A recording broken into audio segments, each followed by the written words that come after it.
I was told our videos have casual racism, but this brought up a more important issue. Why? I'll explain. Let's talk. That's right, I was on Reddit when I came across a comment in relation to this video. The video where my drunk sister and drunk auntie knock on my door. And what part did this Redditor have a problem with? This part. Oh, it's my drunk sister. That's right, this commenter had a few things to say which I'm going to share with you now. Now I'm not going to show this person's username because that's not really what the video is about. But here's what they said. I'd recommend editing out the casual racism. Some Black Sheila. I actually love the stories you're sharing, but if you want to represent unity and reflect on the uniqueness of growing up as a Kiwi, give us some positive vibes. Get educated on the internal racism that exists in our everyday language and remove it from your podcast. Raising awareness and being role models for other men and kids in particular will set you apart. And you've got very charismatic voices, so more people will listen if they know you've reflected a bit and want to raise our collective consciousness. I think Auntie could have a cool bit as the funny one, with her own stories and bring us more info on weed as a connective herb rather than the typical criminalized way the system wants us to talk about it.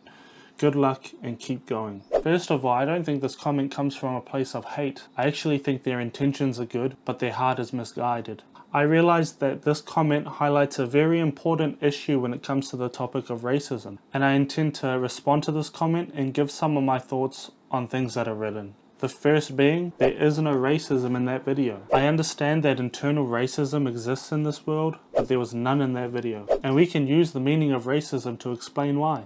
Prejudice, discrimination, or antagonism by an individual, community, or institution against a person or people on the basis of their membership of a particular racial or ethnic group, typically one that is minority or marginalized. I understand you used the term casual racism, but there's nothing casual about racism. And even if we were to acknowledge and eradicate this subgenre of racism, full-blown racism would still exist. Because casual racism in the way that it's defined and real racism that goes on in people's everyday lives are two different things. So let's get rid of the casual part and let's talk about the more important part. And that is, was what my sister said racist?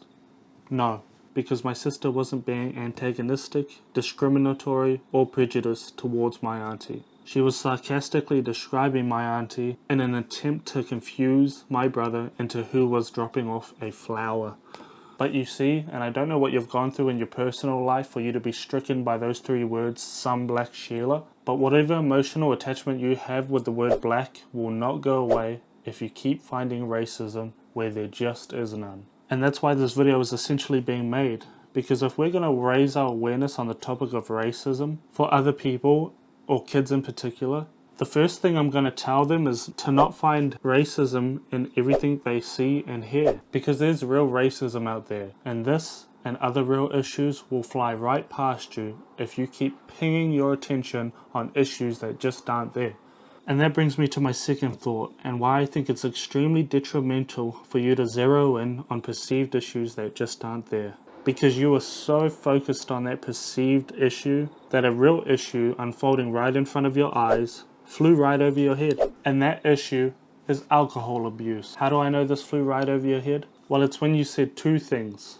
The first was when you said being role models for other men and kids will set you apart. And the second was when you said auntie could have a cool bit as the funny one. Unfortunately, my auntie was only funny for you because she was drunk.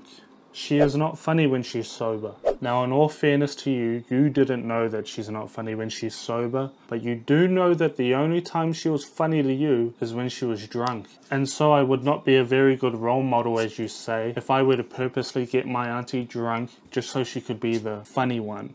If my auntie ever comes back on this channel drunk, it'll be because she either consented to sit on the couch or spontaneously like in the clip. What happened that day was funny, but it wasn't a bit because it wasn't staged. It was and is my reality. I've said it on the podcast and I've put it in the comments before that one of the biggest issues in poorer communities is alcohol. And the only reason I kept that part in the podcast was because one, it was funny, and two, it was to show you and anyone else who watches authenticity, that we won't shy away from showing our reality to a certain point. But you didn't think about the role alcohol played in that clip, did you? Because you're too single-mindedly zeroed in on an issue that was not there. And so to you, and to anyone else watching, I leave you this. Racism is an issue that can only be, if not eliminated, lessened by all those involved. And one of the first and most important steps to that goal would be to not call everything you hear and see racist.